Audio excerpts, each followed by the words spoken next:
Yeah, exactly. As you say, it's not easy, but very important because especially nowadays, it appears younger and younger people are getting brain tumor diagnoses in particular, and cancer in general. So I was getting, these migraines and weird dizzy spells, funny symptoms. At that point in time, I was rushing to get onto a train. I had this crushing headache. The migraines that I was experiencing became more like a huge pressure in my head.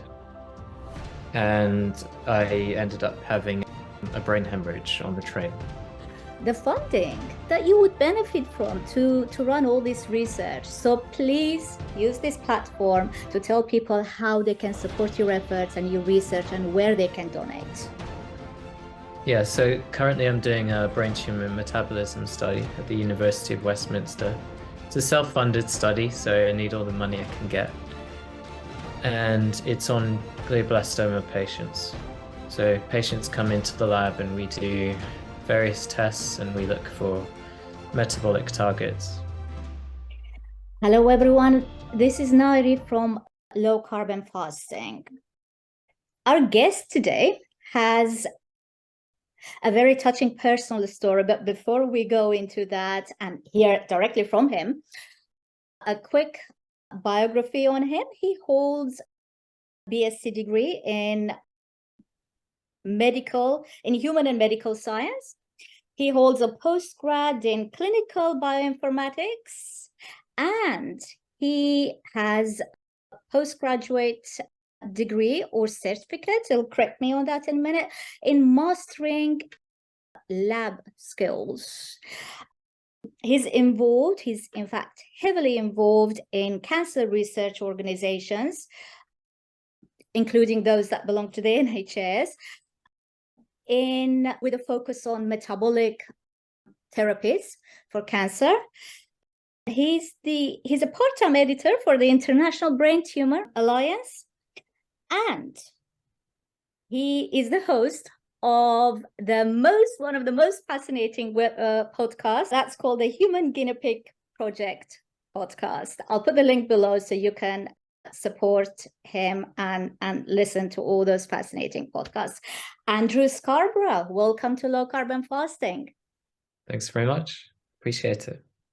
Andrew, so let's start off with your personal story. So you were still a student. I think it started off at 2013, and you were studying masters for your master's degree, and you were in generally good health, and boom, something. So I thought, yeah.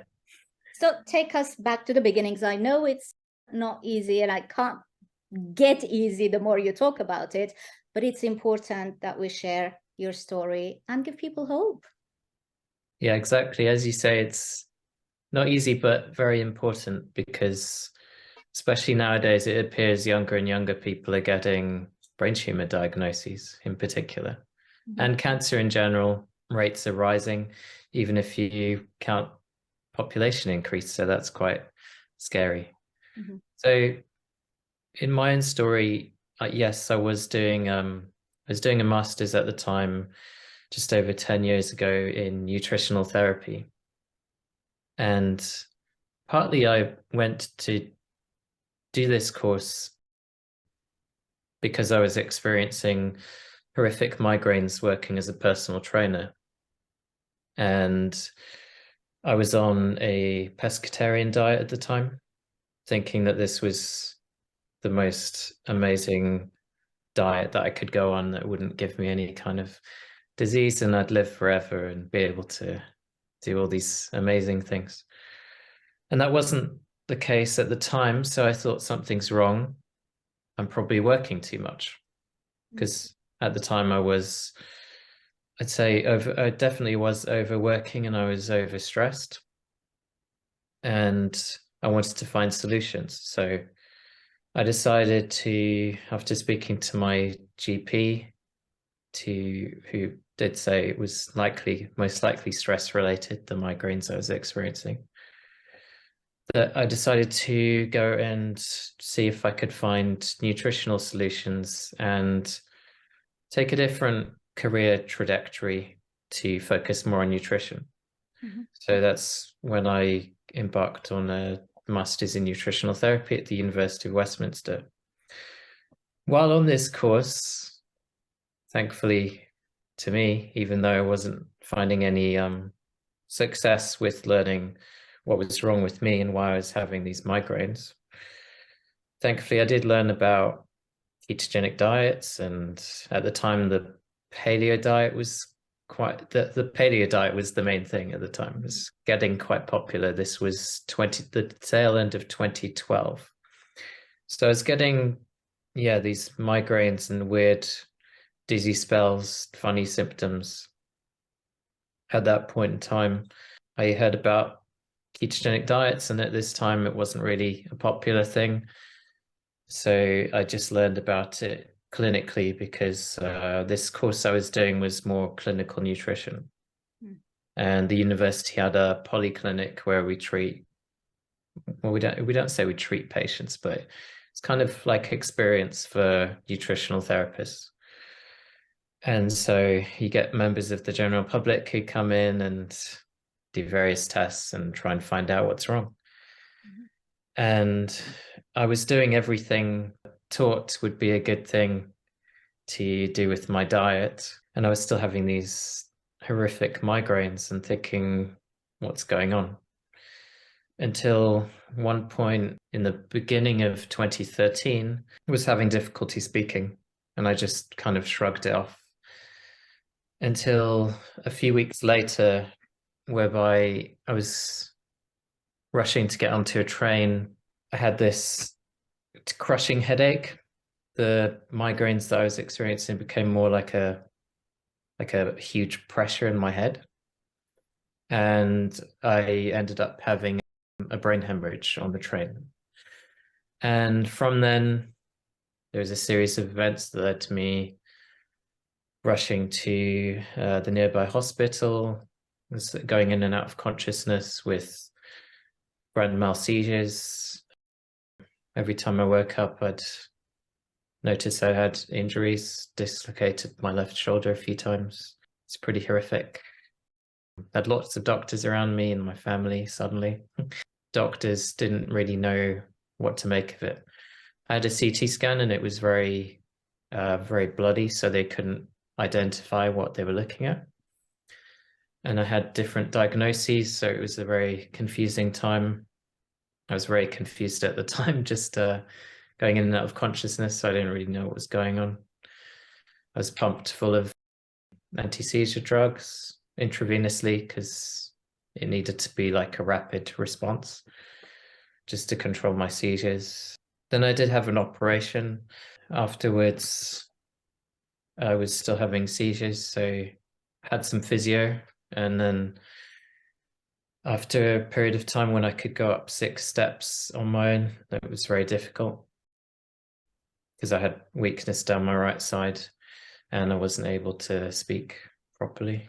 So my speech would come and go. And when it did come back, it was very labored. After that, I was sent home. And then on a Friday evening, I was phoned by the neurosurgeon who told me that he'd had to apologize to me because he made a mistake. And what he actually found with from the histopathology was that it was a high-grade glioma, and he said it was terminal and incurable but treatable. And I didn't quite know what that meant. And then he asked, do you have any questions? And this was over the phone, so I was speechless. I didn't have any questions because I never thought it would be. I had an idea it might be a brain cancer, but I didn't know anything about brain cancer at that time, really. And there was no one in my family who had, there was no history of cancer in my family before that. And everyone lived to an old age. How old were you, Andrew, when that incident happened on the train? 27. 27. And would you say you were generally in good health? I thought very good health. Mm-hmm. Very fit and very fit and healthy. Although looking back, there were a few signs. So I did a lot of shift work. Was definitely overworked. Lots of blue light, overtraining. So yeah, it's these things you notice now, but when you're young, you don't think about it much. Also, lots of caffeine, which very different now. But yeah, to cut a long story short, just after that diagnosis, I became pretty depressed. I was still having horrible seizures. The neurosurgeon on the phone said, I've made an appointment for chemotherapy and radiotherapy for Tuesday. It was Friday evening. So I had all that time all those few days to take in what I was being told. I had that meeting about the treatment. I was asking a lot of questions because it was very confusing. I'd asked about prognosis. It was very poor. It was about 2 to 4 years at most. Initially, I decided to go ahead with the treatment, not really knowing much about it because I was scared. And I was told, if you don't do this, it's just going to be even worse for you. Had some of the treatment and then I was feeling absolutely horrible. My seizures got worse. And I was thinking, I can't continue like this. And so I decided after learning more about my tumor and that it was not chemosensitive, to abandon the treatment. The thing is, with brain tumors, you have different mutations that can confer how you're likely to respond to treatment and what kind of benefit in terms of long-term survival you have. So with brain tumors, the main ones are an IDH1 mutation and MGMT, which is a gene repair protein. If you have mutations in those, that's said to be a good thing.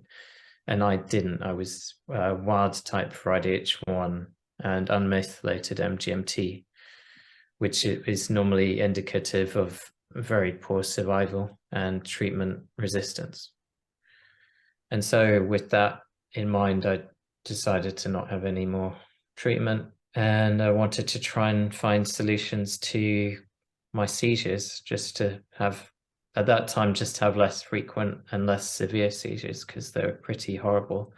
And every time I had a seizure, it was causing more brain damage. Sorry to stop you here. You repeatedly mentioned seizures. Is that something you've always had prior to your diagnosis?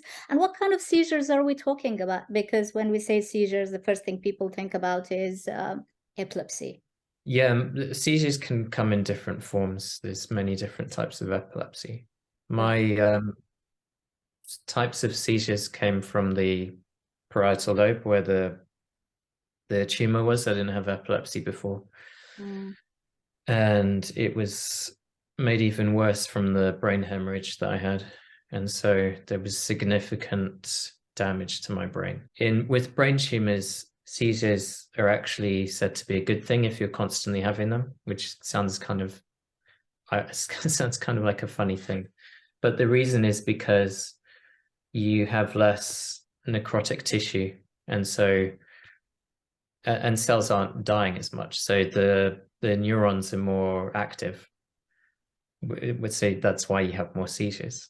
But and it's said to be a good thing. But obviously, if you're constantly having brain damage from it, it's not a good thing.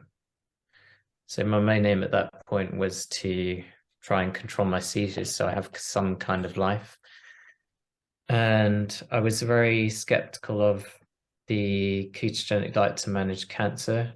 I'd only just heard about it when I was on my course in 2012, and I dismissed it for that purpose. But I knew it had benefits for epilepsy, so I decided to very early on to adopt a ketogenic diet. I had read Thomas Seyfried's book, Cancer as a Metabolic Disease. It came out around that time. And so I had the fortune of reading that, and I sent Professor Seyfried a message an email early 2013, and he responded, and I thinking he wouldn't respond. So that was, yeah, I found that interesting, but I was still very skeptical of any anti-cancer benefits of the diet because I knew about the glutamine issue when I was doing my research. Mm-hmm. And so I just thought I want to improve my seizure control. And I learned through my research looking at different types of ketogenic diets because I wasn't having any success initially. And I knew that early on your seizures can get worse on a ketogenic diet before they get better because there's that transition. I knew that with children with epilepsy who have drug-resistant seizures, they just kind of have to stick with it, and then they have that metabolic adaptation and they become more efficient at using fat for energy, particularly the brains where they have, often they have these genetic conditions like GLUT1 deficiency syndrome where the glucose transporters in the brain are defective. And so it circumvents that process by having ketones available as the energy, primary energy source. And so I just thought, okay, I need to take my time with this. And it still wasn't improving. And I was frustrated. I didn't want to give up. And so I did more research into different types of ketogenic diets. I tried an MCT ketogenic diet. Yeah, medium chain triglycerides focused diet. And my issues didn't resolve. So I then looked further into this and I discovered a thing called an oligoantigenic ketogenic diet. And that discovery paired with an understanding of how when I was fasted, I had better control of my seizures, regardless of what my blood ketones and blood glucose readings were. And I noticed there was this period of time before eating where I had good control of it. And so that was encouraging. I decided to try a food elimination diet after looking at all of my seizure triggers that I documented because I was keeping a diary of it. And I cut out just about all foods apart from just meat and fish, a bit of liver occasionally. And I realized that just over time, my seizures completely resolved and I was only having partial seizures. That was a huge revelation to me because I was able to have some kind of life. Andrew, people will be wondering now when you say meat. I mean, fish is fish, obviously, but when we say meat, what meat are we talking about? Did you actually eat red meat? Because people are terrified of it with its supposed links to cancer. So did you eat red meat? And also, how about the fat? I was mainly eating organ meats and fatty cuts of lamb. And the organ meats I was eating is mainly pancreas and the thymus glands because I found those cuts kept me in this therapeutic zone of blood ketones that kept my seizures under control. And they're called sweetbreads, the pancreas and the thymus gland. So I was mainly eating those and egg yolks and lamb, egg yolks. And lamb, egg yolks, and fish. I made sure to have lots of oily fish because I seem to do really well with that. Did you use any other forms of fat in your diet? At that time, the only fat I was having was animal fats, and it wasn't including butter because I just wanted to avoid dairy at that point. And your seizures went away. So what happened to your migraines at this point? Yeah. You were still getting migraines? No, I didn't have any migraines at that point. But I found that when I was eating plant foods, it triggered migrainous activity. So yeah, I had to cut all that out. And that's why I added in the organ meats, because I wanted to make sure I was meeting my micronutrient requirements. Coming back to the migraines, because you were getting migraines before your brain tumor diagnosis. So do you think those migraines were initial signs of what was to come, or were they Yeah, completely unrelated? What do you think? definitely. Mhm. So in what way are they linked then? Well, it was always that area of my head. Yeah, it was always that area of my head, and I always had the same kind of seizure activity, but I didn't realize that was what was going on, because you don't think these things, but that was yeah, that's what I realize now. And looking back now, it's quite terrifying. So it's quite difficult to talk about, just because I had to have a lot of cognitive behavioral therapy after my diagnosis, because I had a post-traumatic stress disorder from it. And even going on trains after that took a lot of time, took a couple of years to even be comfortable going on trains. Very difficult. So it's quite clear at this point why your research focuses so heavily on metabolic therapy. You didn't respond to conventional treatments. When we say metabolic therapy, obviously you did mention the diet, but are we including anything else other than the diet, perhaps supplements or some form of exercise? Yeah, I was after my brain operation, I was taking a very high dose of Boswellia serrata. When you've got brain swelling, in the literature, it shows that Boswellia serrata can offer a similar benefit to dexamethasone, which is the main corticosteroid that's used to just quell that brain swelling that you get. Mm-hmm. But without the side effect of having your blood sugar go up like crazy, which is what dexamethasone does. Right. It's not great to be on that long term. And I was able to wean off it and replace it with the Boswellia serrata. Another thing is I had hyperbaric oxygen therapy to help with the scar tissue in my brain, So and also the fatigue that I was suffering. tell me more about that therapy. So at the time I was looking at the studies of Dr. Dom D'Agostino and Tom Seyfried on just the rodents who were being tested with these metabolic therapies, which included a ketogenic diet. Sorry, I should say a 4-to-1 ketogenic diet, which is what I applied. Ketone esters and hyperbaric oxygen therapy. So I applied all of those to myself, and I thought I'll just try and copy what the rodent studies are doing, rather than children with epilepsy, because it's a bit different. And I aimed for the diet to be high in DHA, so I focused a lot on oily fish and cod liver. So not cod liver, or not the oil, but actual just cod liver, because yeah, I prefer to eat that rather than have the oil.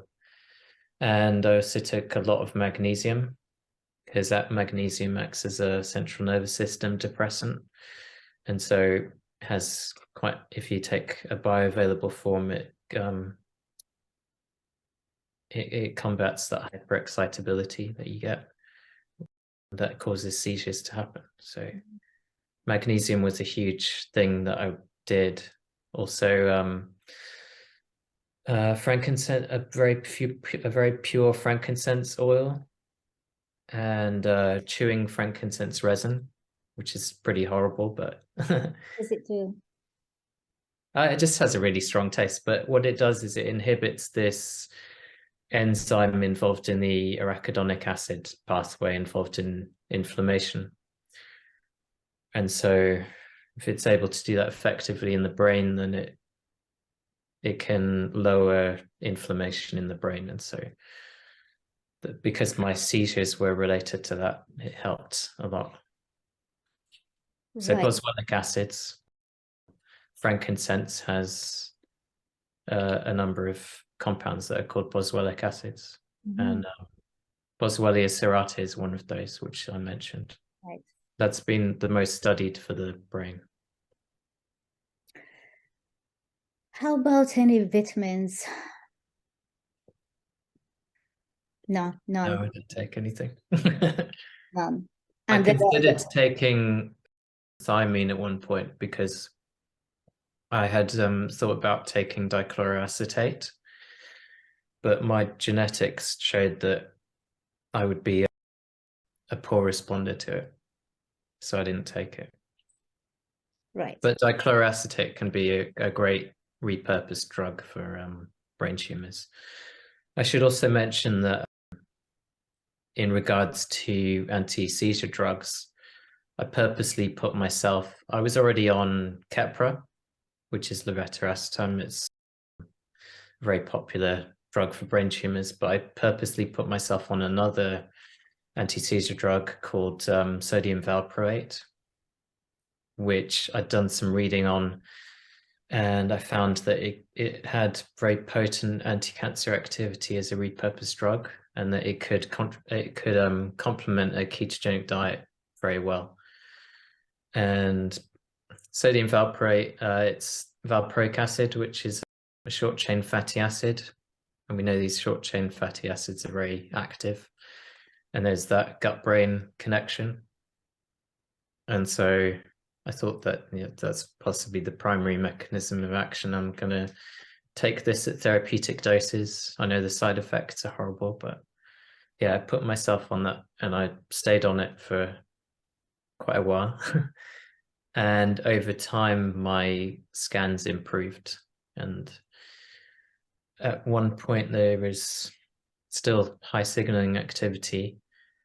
These scans can be very ambiguous, so I'm often overly cautious, perhaps, about how I interpret that, but it could either be showing a site of brain injury or it's malignancy, but you can never tell unless you go in there. But that dissipated over time and disappeared, which if it's either if it's either of those things, it's still quite significant and quite interesting.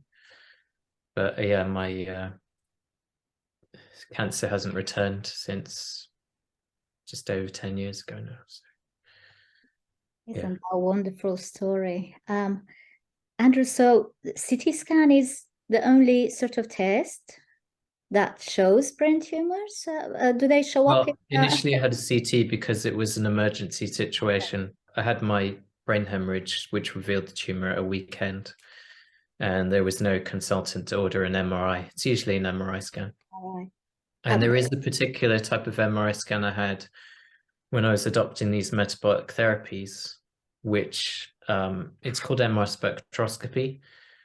It's where you're able to actually see the bioenergetics of the tumor area, and you're able to identify what kind of tumor it is and what energy it's taking up for fuel. And it showed that my tumor was highly glycolytic. And so that gave me encouragement, showing that I could adopt an approach that was targeting those pathways. And so it may have been different if it was using more amino acids or nucleic acids or fatty acids or anything else. So yeah, that was encouraging. It typically is the predominant fuel, but for brain tumors, but there are these other fuels that you can keep in mind. I'm trying to think. I mean, you didn't find out about this until you collapsed. Is that the only way people find out about, your brain tumor type? Yours was anaplastic astrocytoma. So or any other brain tumor types, is that the only way they literally will have to collapse? Or do we see any signs in their lab tests, for example? Depends on where in the brain the tumor is, but typically someone around my age, the first sign is you have a seizure and collapse. Yeah, it can be other things. It depends entirely on where the tumor is. It could be personality changes. It could be vomiting, headaches. Not nice. Did you have any of those signs? I had migraines and crushing headaches, but I didn't have any nausea, and I was having trouble with words, which can be common as well. Right. I suppose they could easily be mistaken for stroke. Yeah, because I was so young, I don't think that never crossed my mind, but I just thought I was stressed, overly stressed, or dehydrated. You mentioned repurposed drugs. It's more about those. I'm really interested. Yeah, so it's become more of a thing recently. Well, there's been more interest in it recently. The longest term survivor of should probably mention about brain tumor classifications. The classification changed in 2021. And so although I was diagnosed with an anaplastic astrocytoma, under the new classification, it may have been glioblastoma, but we can't say unless it's reclassified, because what they've done is there is submolecular characteristics that there are subtypes based on different molecular characteristics of different tumors. And so anaplastic astrocytoma is this wide range, and even glioblastoma is, even though it's the worst kind of brain tumor you can have, there's a wide range, and there was some overlap with anaplastic astrocytoma and glioblastoma, whereby you have these mutations which I was talking about earlier, the IDH1 and the MGMT, where because mine was wild type and unmethylated, it would be more likely to be classed with the glioblastoma type now. But pre-2021, it was firmly in this very wide range of anaplastic astrocytoma. But the diagnosis is interesting because there's so many different criteria for that. It's not just the mutations, it's what it looks like, and the mitotic index. So you look at how, under the microscope, how quickly cells are dividing, and you count them. And so the mitotic index actually gives you more of an indication of prognosis than anything, I would say. And mine was fairly high. So yeah, it's all these things you have to take into account.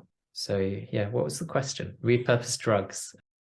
Repurposed drugs, where do they come into all this? You can target these metabolic defects in cancer with diet, fasting, or drugs that have targets on these specific pathways. They're not targeting specific genes. They're targeting usually specific enzymes that are involved in these energy pathways. That's one of the proposed mechanisms for sodium valproate, actually. But we need more data on that.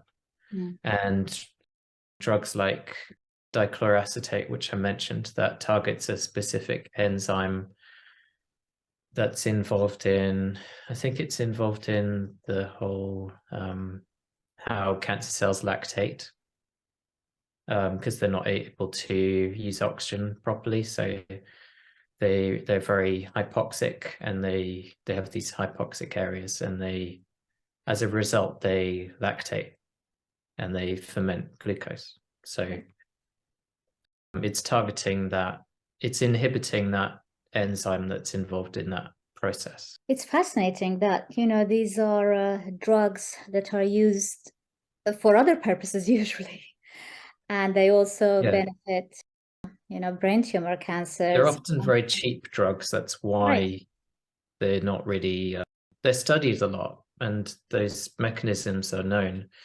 And some of them have even gone through clinical trials with interesting evidence to support their use. However, they don't tend to go much further than that because they're usually off-label drugs and they're very cheap. So yeah, make of that what you will. But they're just in combination with these other approaches, you can have a synergistic benefit.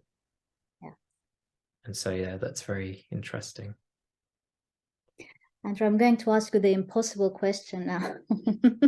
I may not have an answer, like in the case of type 1 diabetes, and I am type 1 diabetic. People ask about the causes, right?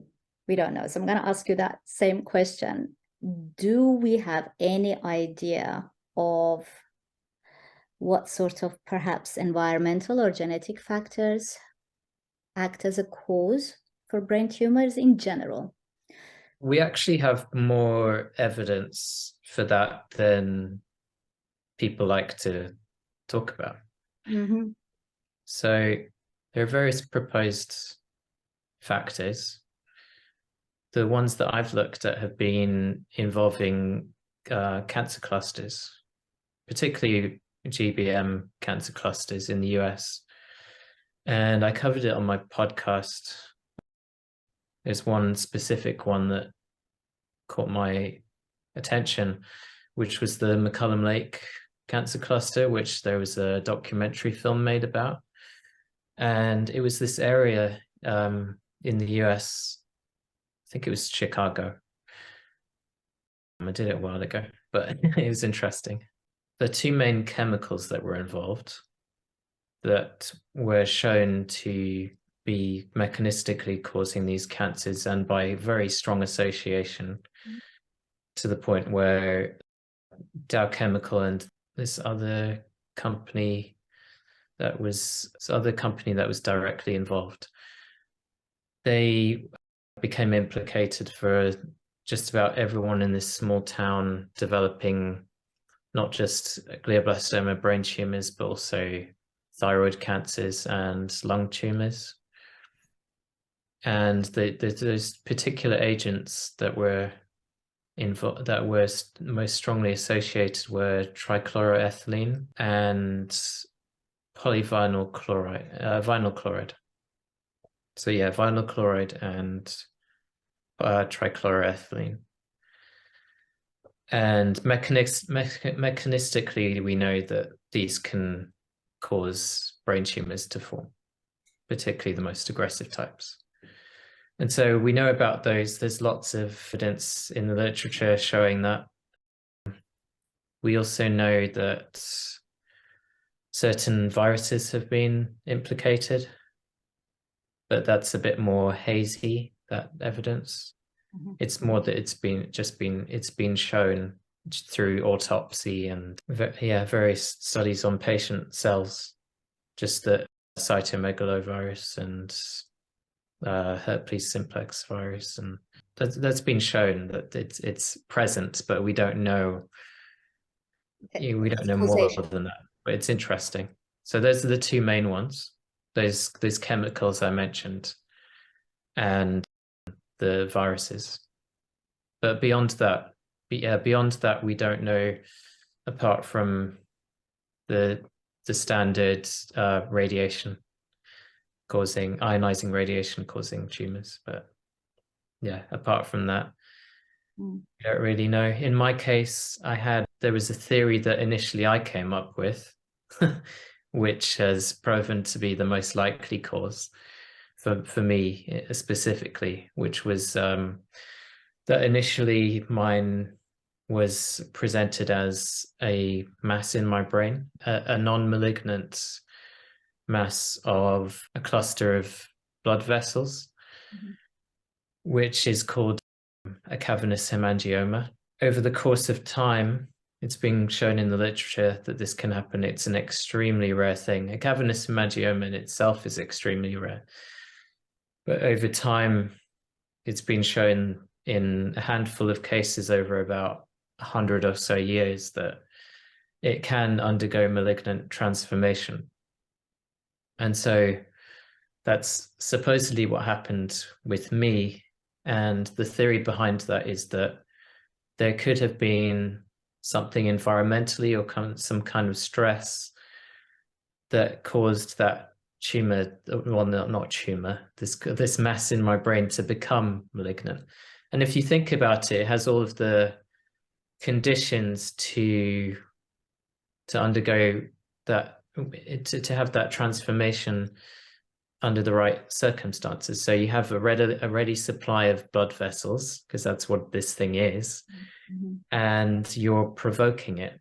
It's kind of like poking a bee's nest, you know. Yeah, over time it became highly vascular, highly malignant brain tumor. You talked about your decision to stop the conventional treatment because you weren't responding to it. So you went for metabolic sort of therapy, right? Intervention. So do other people benefit from perhaps combining both? Or the conventional, would it come? I'm really interested to know if the conventional treatment actually gets in the way of the benefits that you would get by just focusing on metabolic therapies. Yeah, I think that's a really good question. I don't think we have concrete answers on that, but it's worth noting that the longest term survivor of glioblastoma did combine a form of metabolic therapy using repurposed drugs, collection of repurposed drugs, and a type of chemotherapy that's not often used for brain tumors, but sometimes it is tamoxifen. And he had a particular, this is Ben Williams, by the way. He's still alive now. He was diagnosed in 95 with glioblastoma. And yeah, he had chemotherapy and radiotherapy, and he combined it with a collection of repurposed drugs that he found from his own research. And he was able to sensitize the tumor to the tamoxifen, which he had. And he likely also had a gene that allowed the tamoxifen to have a positive effect. And he found that out through his research. So yeah, that's an interesting case, because you often get people who are either completely for the treatment or completely against it. And in some circumstances, I wouldn't say all, but in some circumstances, it seems to make sense to combine the two to try and make the treatment more effective, because that is a possibility. If you look at rodent studies, the standard of care for high-grade glioma cures the rodents, but in humans, you know, it's horrible, it's dismal. There's no real benefit at all. The benefit for glioblastoma patients, the ones that respond to the treatment, is 2.5 months as a median survival benefit, And for the group that had the same molecular profile as me, the benefit in that cohort was 3 weeks as a median survival benefit. And so it's very different when you compare to the rodent model. But more recently, there is a study called the CATNON trial, specifically for anaplastic astrocytoma. And that actually showed more benefit with the standard of care. But you have to realize in that case that there's no control group that doesn't have the treatment. So we have no idea what the comparison's like in that case. Because it's seen as unethical to have a group that, which is a proper control group that doesn't have the treatment. So we don't actually know the answer to that. But in some circumstances, it may be a good idea to combine not necessarily the standard of care, because there's potentially other types of chemotherapy that might be more effective for someone than, you know, someone else. But with brain tumors, it's unfortunately a one-size-fits-all, where we give this treatment that we know has been grossly ineffective, for just about everyone. And the ones that appear to respond, we don't know if they would have done well not having any treatment, because we don't have a proper control group. The control group is just radiotherapy. There's no group that doesn't have radiotherapy. And then what clinicians will argue is they'll say, well, we do have a control group because we didn't always use radiotherapy.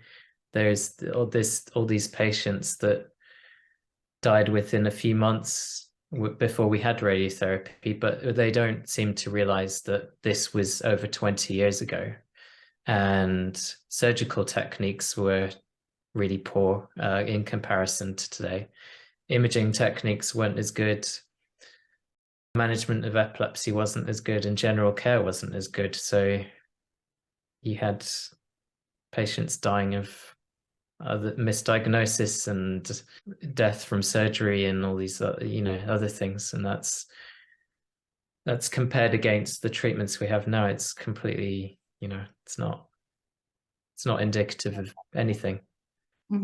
Andrew, so now all of those sort of metabolic treatments that you used on yourself, which were very effective for you, now 10 years on, are you still on the same metabolic treatments, or have you sort of relaxed your diet and now you've included plant foods, or what's your situation now? I have been able to relax my diet, but my epilepsy now is termed reflex epilepsy. So what that means is I don't have spontaneous seizures. They're triggered by certain things.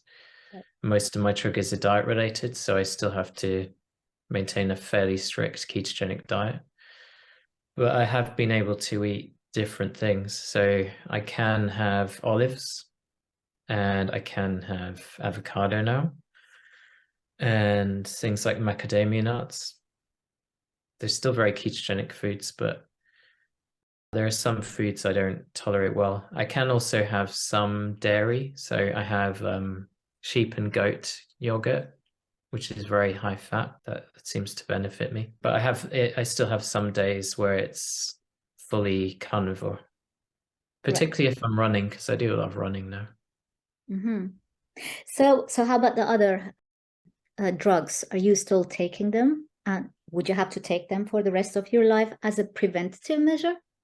Well, I don't have any anti-seizure drugs. Came completely off those. Took me 2 years, and it was horrible. Because you have withdrawal seizures, your brain gets used to being on these drugs, and your brain chemistry changes. So withdrawing from those drugs is just, because I was on the maximum dose of 2 different anti-seizure drugs, and I didn't have any help weaning off the drugs. It was pretty brutal and quite scary, but I managed to do it somehow.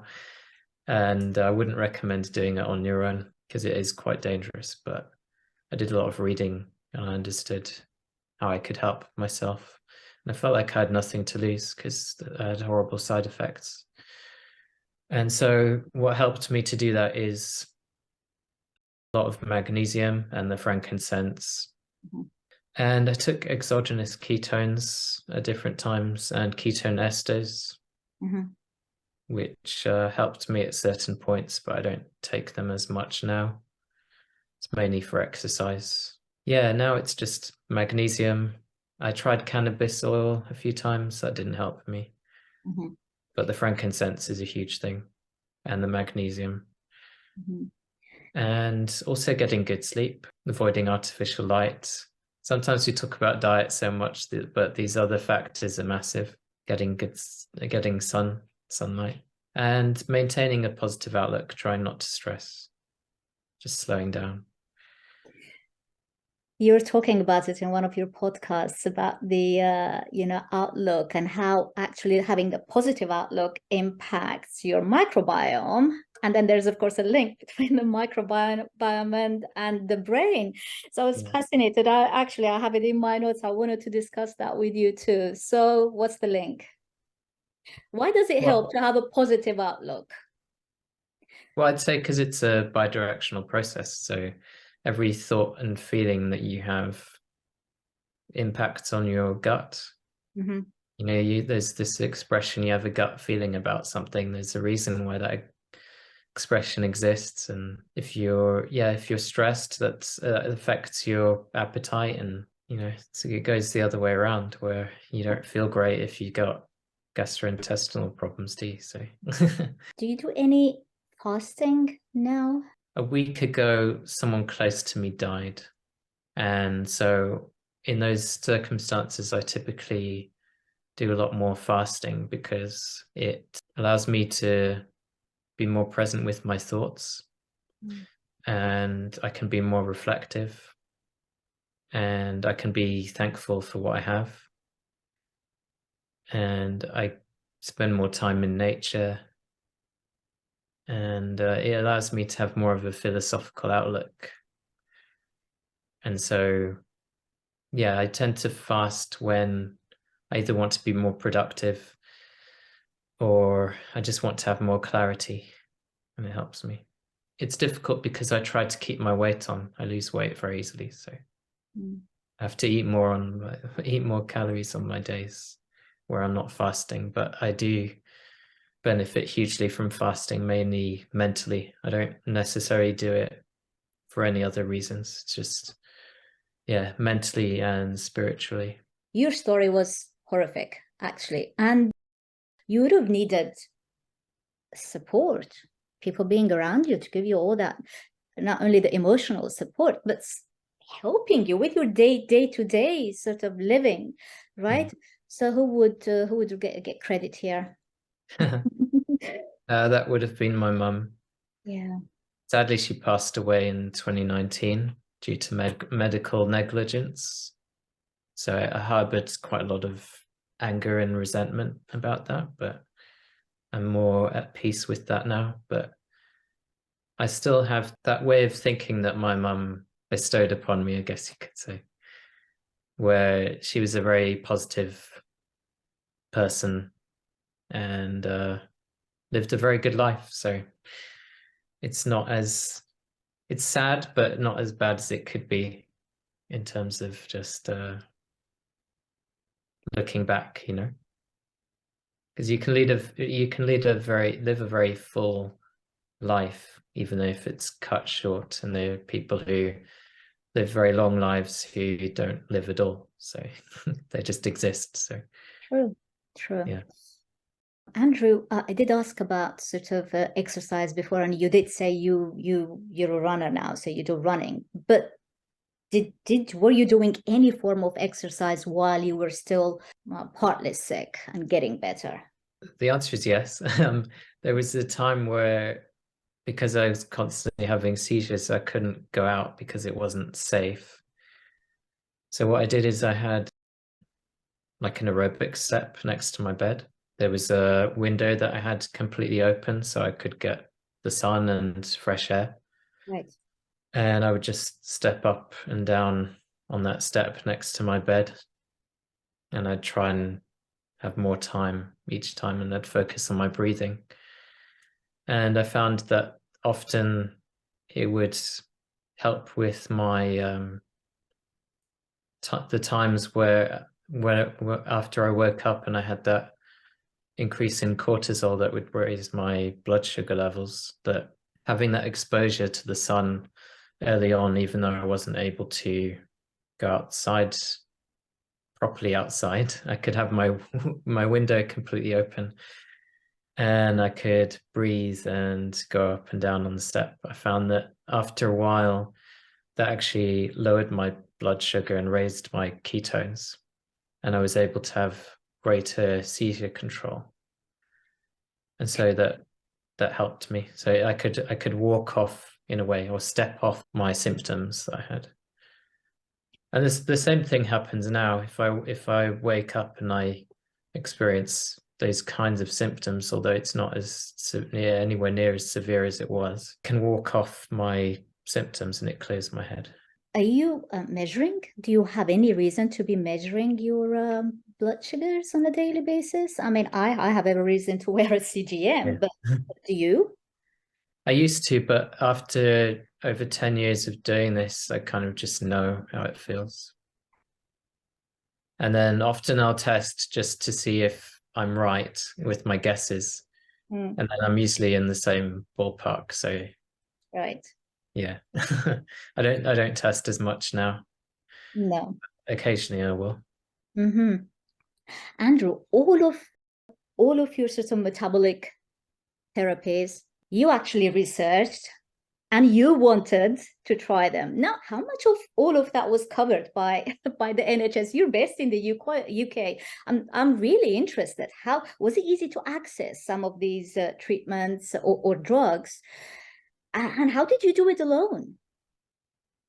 No, I didn't have any support. It was horrible. It's so much better now.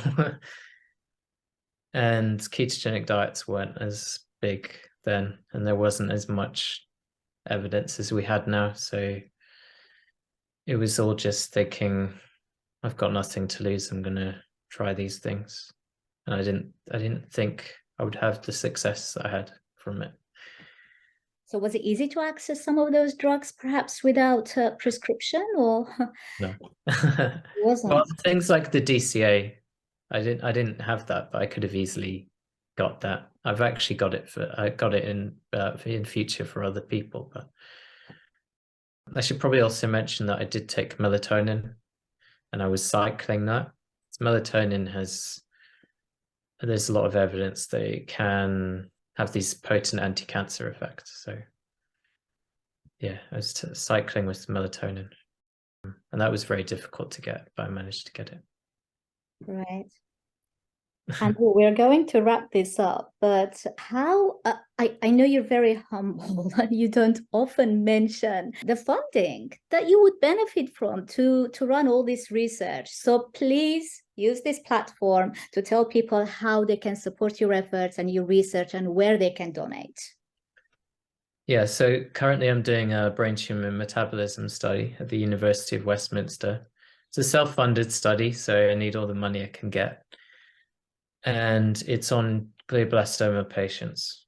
So patients come into the lab and we do various tests and we look for metabolic targets. It costs a lot of money, and because it's self-funded, we need more to keep going. And it's going to have huge benefit because no one else is doing this kind of work, and it's something that we desperately need to happen. So yeah, I'd welcome any interest and donations in that. Thank you for mentioning it, because I Where always can forget. people I'm donate? What's terrible the at site? selling things. I know. So where can people donate? Where do they go? So if you go to beatbraincancer.co.uk, you can find out more information about the study. Mm-hmm. Mm-hmm.